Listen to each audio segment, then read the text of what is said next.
Hello dear friends, welcome back to target TGT home science. I am Vinita Verma. चलिए हम जो अपनी 50 डेज की सीरीज स्टार्ट किए हुए थे उसी की पढ़ते हैं 22 नंबर की क्लास, सॉरी 25 नंबर की क्लास, जो कि हमारी 50 डेज की सीरीज थी। तो चलिए स्टार्ट करते हैं बिना देर के हुए हमारी सीरीज का पहला प्रश्न। एक मिनट। पहला प्रश्न है, कैल्शियम का मुख्य कार्य क्या है? तो कैल्शियम का मुख्य कार्य क्या है, आइए देख लेते हैं अपने ऑप्शन। हड्डियों और दांतों को मजबूत बनाना, मांसपेशियों के संकुचन को नियंत्रित करना, रक्त का थक्का जमाना, उपरोक्त सभी। तो करेक्ट आंसर हमारा क्या हो जाएगा? उपरोक्त सभी। फिर चलिए देखते हैं अगला प्रश्न। रेशम का चमकदार स्वरूप किसके कारण होता है? ए है इसकी प्रोटीन संरचना, बी है सिंथेटिक कोटिंग, सी है उच्च तन्यता शक्ति, डी है प्राकृतिक रंग।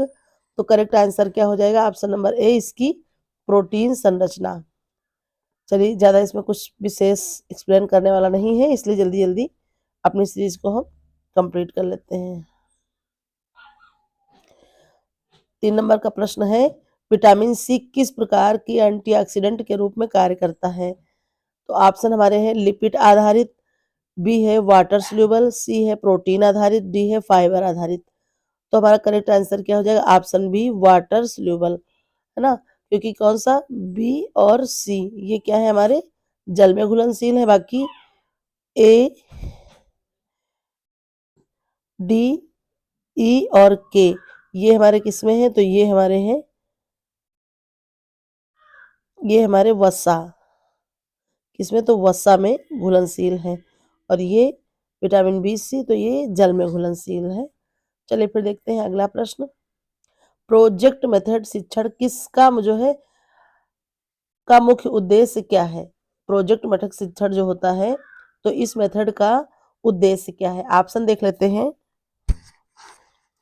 समस्या समाधान का में मदद करना, बी है व्यवहारिक अनुभव प्रदान करना, सी है टीम वर्क को प्रोत्साहित करना, डी है उपरोक्त सभी। तो करेक्ट आंसर क्या हो जाए? प्रोजेक्ट मेथड के द्वारा हम क्या करते हैं?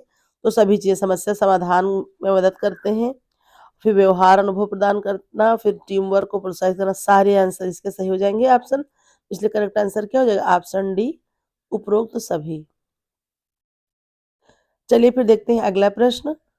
कपड़े के स्थायित्व को बढ़ाने के लिए किस प्रकार की बुनाई का उपयोग किया जाता है? तो किस प्रकार की, देखिए पूछ कह रहा है स्थायित्व बढ़ाने के लिए। तो आप जानते हैं कि सबसे ज्यादा मजबूत कपड़ा कौन सी बुनाई में होता है? तो ऑप्शन देख लेते हैं। पैनल बुनाई, साटन बुनाई, ट्विल बुनाई, जैकार्ड बुनाई। तो जैकार्ड आप जानते हैं कि ये किसके लिए? फैंसी बुनाई के लिए होता है।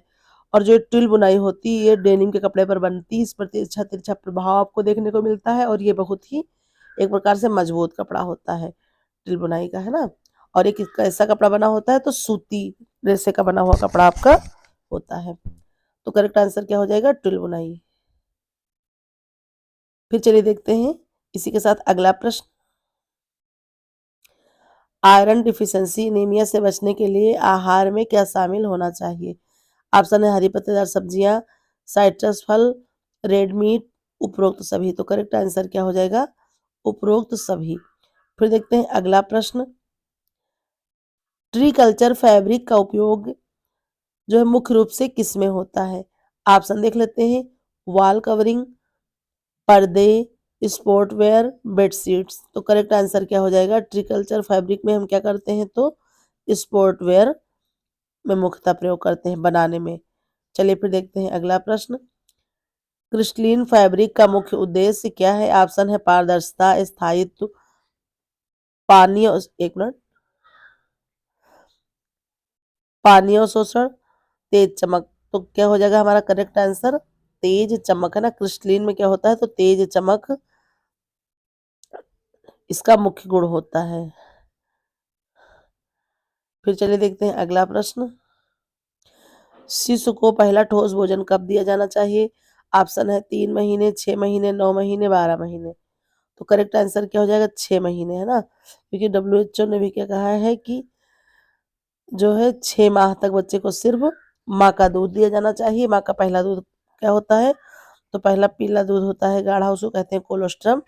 और ये जो माँ का दूध होता है बच्चों के जो है रोग प्रतिरक्षा बढ़ाने में हर तरह से ये बहुत ज़्यादा महत्वपूर्ण है। इसलिए 6 माह तक सिर्फ माँ का दूध, फिर जब पहला ठोस भोजन हम शुरू करेंगे तो कब, तो 6 माह से ही करेक्ट आंसर हो जाएगा। अगला प्रश्न देखते हैं। कौन सा फाइबर जलने पर सफेद राख छोड़ता है? ऑप्शन ए है सूती, बी है पॉलिस्टर, सी है नायलॉन, डी है रेयान। तो करेक्ट आंसर क्या हो जाएगा? ऑप्शन नंबर ए सूती।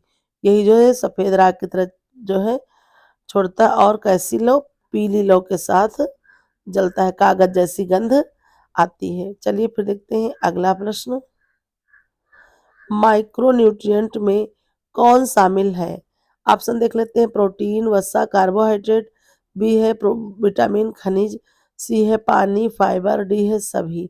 तो करेक्ट आंसर क्या हो जाएगा? प्रोटीन, वसा, कार्बोहाइड्रेट आंसर हो जाएगा हमारा ऑप्शन नंबर ए। ये सब हमारे क्या है? तो ये सब माइक्रोन्यूट्रिएंट में शामिल है। फिर देखिए अगला प्रश्न। बाल विकास में क्रिटिकल पीरियड किसे कहा जाता है? ऑप्शन देख लेते हैं। जन्म से 5 वर्ष, 6 से 12 वर्ष, 13 से 18 वर्ष, डी वयस्कता। तो करेक्ट आंसर क्या हो जाएगा हमारा? ऑप्शन ए जन्म से 5 वर्ष तक, ये हमारी क्रिटिकल कंडीशन जो है होती है, या क्रिटिकल पीरियड हमारा कहलाता है। अगला प्रश्न देखते हैं। रेशम के लिए डिगमिंग प्रक्रिया का मुख्य उद्देश्य क्या है? आप जान लीजिए कि डिगमिंग प्रक्रिया रेशम में की जाती है, तो किस लिए की जाती है? ऑप्शन देख लेते हैं। रेशम को मजबूत बनाना, रेशम से सेरेसिन हटाना, सी है चमक बढ़ाना, डी है वजन कम करना। तो करेक्ट आंसर हमारा क्या हो जाएगा? आप रेशम से सेरेसिन हटाना, इस कारण जो है डिगमिंग प्रक्रिया की जाती है। फिर चलिए देखते हैं अगला क्वेश्चन। दोहरे रेशे का उपयोग किस फैब्रिक में किया जाता है? ऑप्शन देख लेते हैं। जैकार्ड, ट्विड, ये ट्विल ही है, ब्रोकेड, वेलवेट। तो करेक्ट आंसर क्या हो जाएगा? ब्रोकेड। ब्रोकेड वस्त्रों को बनाने के लिए जैकार्ड करघे का भी प्रयोग होता है और दोहरे रेशे का उपयोग किया जाता है। चलिए देखते हैं अगला प्रश्न। गर्भावस्था के दौरान जिंक का मुख्य कार्य क्या है? तो हमारे ऑप्शन है। भ्रूण के कोशिकीय विभाजन को नियंत्रित करना, बी है हड्डियों का विकास करना, सी है रक्त निर्माण में मदद करना, डी है थायराइड ग्रंथि को सक्रिय करना। तो हमारा करेक्ट आंसर क्या हो जाएगा? ऑप्शन नंबर ए भ्रूण के कोशिकीय विभाजन को नियंत्रित करना। जिंक का यही कार्य है, भ्रूण के कोशिकीय विभाजन को नियंत्रित करता है। जिंक क्या करता है? तो भ्रूण के कोशिकीय विभाजन को नियंत्रित करता है। फिर अगला क्वेश्चन हमारा है।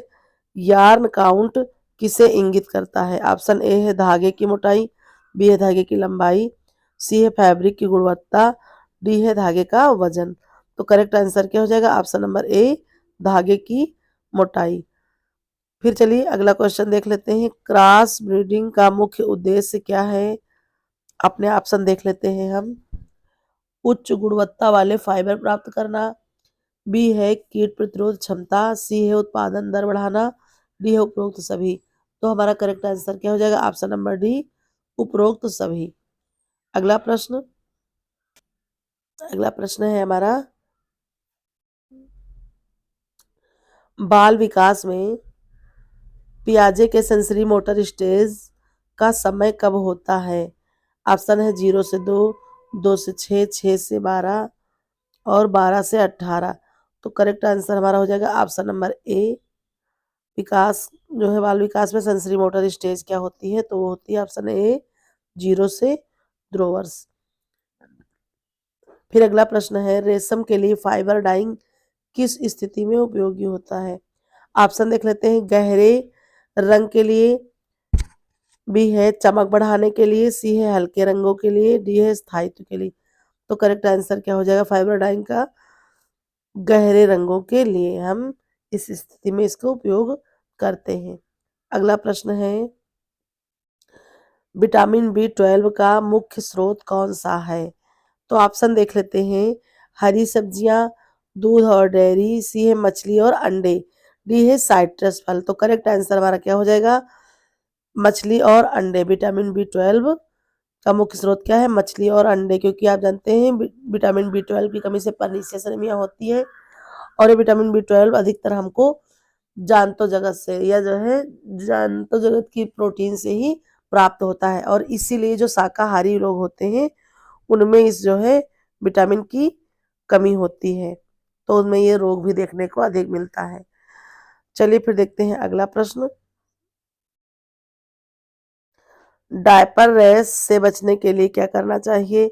बार बार डायपर बदलना, बी है टेल्कम पाउडर लगाना, सी है फैब्रिक डायपर उपयोग करना, डी उपरोक्त सभी। तो करेक्ट आंसर क्या हो जाएगा? उपरोक्त सभी। चलिए फिर देखते हैं अगला प्रश्न। कौन सा फैब्रिक एंटी माइक्रोबियल गुण रखता है? ऑप्शन है बांस फाइबर, ऊन, पॉलिस्टर, रेयान। तो करेक्ट आंसर हमारा क्या हो जाएगा? ऑप्शन ए बांस फाइबर।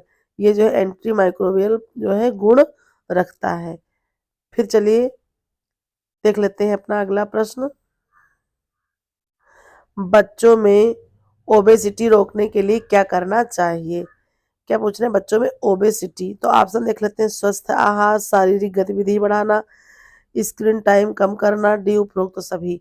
तो हमारा करेक्ट आंसर क्या हो जाएगा? ऑप्शन डी उपरोक्त सभी। क्योंकि जो स्वस्थ आहार देंगे और आजकल बच्चे बस स्क्रीन टाइम बहुत ज़्यादा देते हैं, तो उसको हमें थोड़ा सा कम करना होगा ताकि जो है वो थोड़ी उनकी जो है फिजिकल एक्टिविटी बढ़ सके, तो इस तरह क्या होगा? ओबेसिटी से वो बचेंगे। इंडोर गेम बच्चे बस या मोबाइल व्हाट्सएप पे कंप्यूटर पे खेल लेते हैं, लेकिन बाहर जो आउटडोर गेम है उनसे बचते हैं, तो हमें उन पर भी ज़्यादा ध्यान देना चाहिए। चलिए फिर देखते हैं अगला प्रश्न। कौन सा फाइबर सबसे ज्यादा जलरोधी है? ऑप्शन ए है पॉलिस्टर, रेयान, नायलॉन, सूती। पॉलिस्टर होगा हमारा करेक्ट आंसर। अगला प्रश्न। फैब्रिक के क्रैश रेसिस्टेंट गुण को सुधारने के लिए कौन सी प्रक्रिया उपयोगी है? ऑप्शन ए है resin finish, bleaching, stiffening, dyeing. तो करेक्ट आंसर हमारा क्या हो जाएगा? Option A resin finish.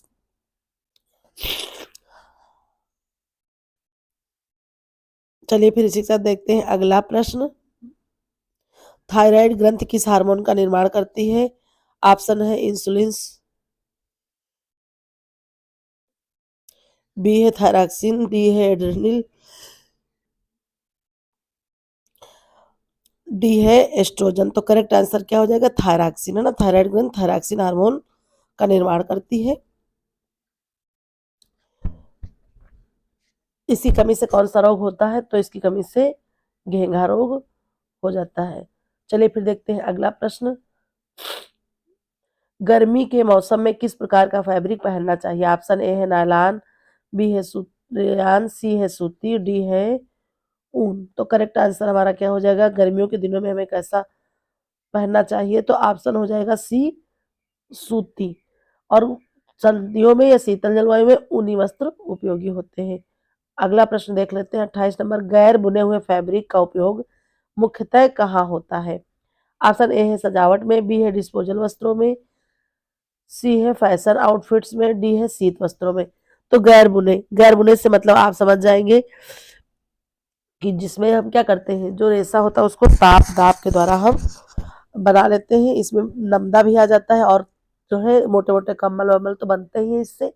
बाकी जो है अन्य भी चीजें बनती हैं, जैसे नैपकिन हो गया आपका, और भी रेनकोट, इस तरह की चीजें। तो क्या हमारा करेक्ट आंसर हो जाएगा? ऑप्शन बी डिस्पोजल वस्त्रों में हम गैर बुने फैब्रिक का उपयोग करते हैं। चलिए फिर देखते हैं अगला प्रश्न। हमारा अगला प्रश्न क्या है? 29 नंबर का। फाइबर की तन्य शक्ति का मतलब क्या होता है? ऑप्शन ए है फाइबर की लोच, बी है टूटने से पहले खींचने की क्षमता, सी है फाइबर की स्थायित्व, डी है फाइबर का वजन। तो करेक्ट आंसर हो जाएगा ऑप्शन बी टूटने से पहले खींचने की क्षमता। यही हमारी जो है फाइबर तन्यता शक्ति का मतलब। फिर चलिए अगला प्रश्न देख लेते हैं। लिनन किस फसल से प्राप्त होता है? ऑप्शन है जूट, फ्लैक्स, सूती, रेशम। तो करेक्ट आंसर क्या हो जाएगा? फ्लैक्स। फ्लैक्स से ही हमें लिनन प्राप्त होता है। लिनन आप जानते ही हैं बहुत ही पवित्रता का सूचक माना जाता है और इसको बनाने में प्रोसेसिंग भी बहुत ज़्यादा होती है। और लिनन जो है मिस्र में जो है लिनन बहुत ज़्यादा, या वहाँ पर मतलब कहते हैं कि जो मम्मी होती थी उसमें लपेट कर लिनन के कपड़े में रखते थे, वैभव का, ऐश्वर्य का, पवित्रता का ही सूचक माना जाता है। फिर देखते हैं अगला प्रश्न।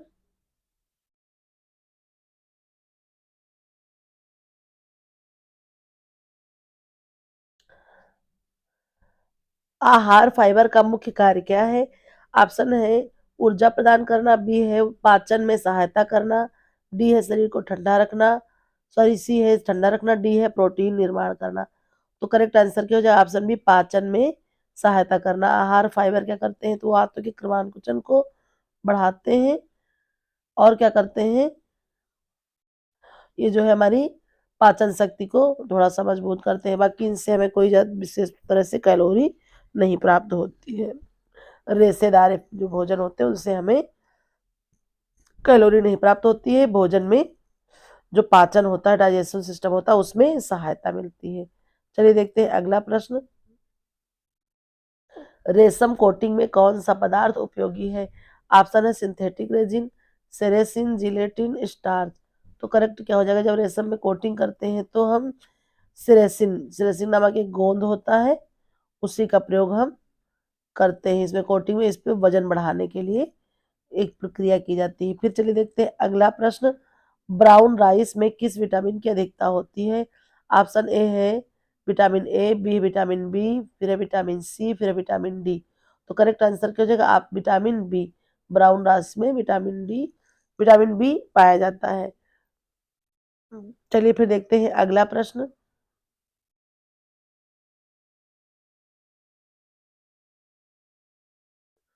बाल पोषण में प्रोटीन की भूमिका क्या है? ऑप्शन ए है हड्डी विकास, ऊतकों की मरम्मत, ऊर्जा का निर्माण, रक्त निर्माण। तो करेक्ट आंसर क्या हो जाएगा? ऊतकों की मरम्मत, ऑप्शन बी।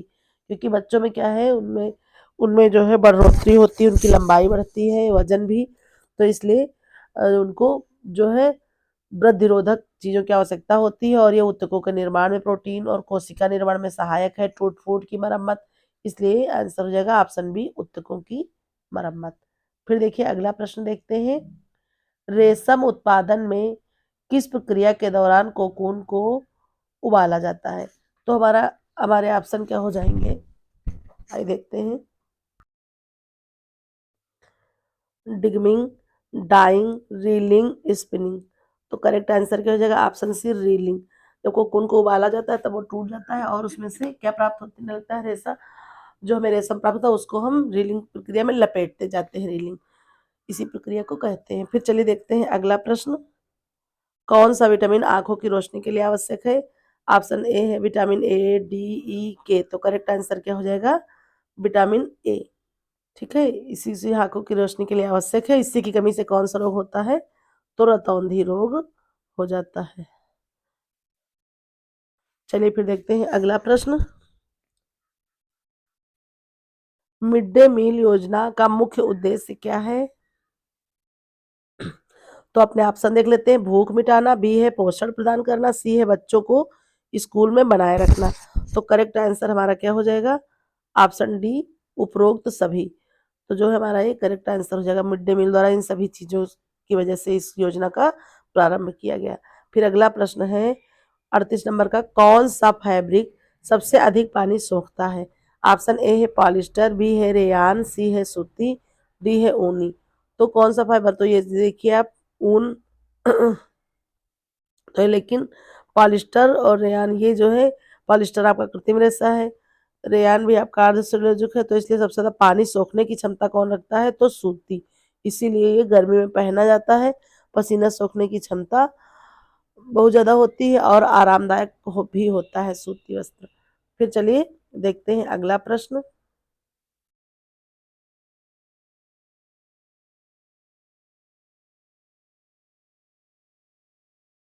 39 नंबर का। डायमंड ट्विल बुनाई किसका उदाहरण है? ऑप्शन है ए है हमारा सादे बुनाई, बी है जटिल बुनाई, सी है फैंसी बुनाई, डी है निट बुनाई। तो करेक्ट आंसर क्या हो जाएगा? ऑप्शन बी जटिल बुनाई, है ना। डायमंड जो जटिल बुनाई की जाती है उसमें जटिल बुनाई प्रक्रिया को हम बनाते हैं, जटिल बुनाई से बनाया जाता है, यही इसका उदाहरण है। फिर चलिए देखते हैं अगला प्रश्न, क्वेश्चन नंबर 40। गर्भवती महिलाओं के लिए आयरन का मुख्य स्रोत कौन सा है? ऑप्शन ए है मांस और मछली, बी है अंडा, सी है हरी पत्तेदार सब्जियां, डी है उपरोक्त सभी। तो करेक्ट आंसर हमारा क्या हो जाएगा? ऑप्शन डी, उपरोक्त सभी।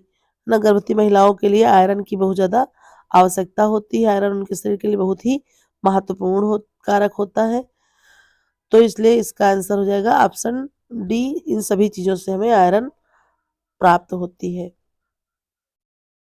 तो चलिए फिर इस तरह से हमारी आज की सीरीज कंप्लीट होती है, फिर मिलते हैं अपनी नेक्स्ट क्लास में, और हम जो है आज ही कल में ही अपनी पूरी टेक्सटाइल की लास्ट क्लास करा देंगे, पूरी क्लास, पूरी जो है ब्रांच से रिवीजन करके एक मैराथन टाइप में, फिर उसके बाद हम अगला सेशन शुरू करेंगे, अगला branch wise division health science या एक्सटेंशन से स्टार्ट करेंगे।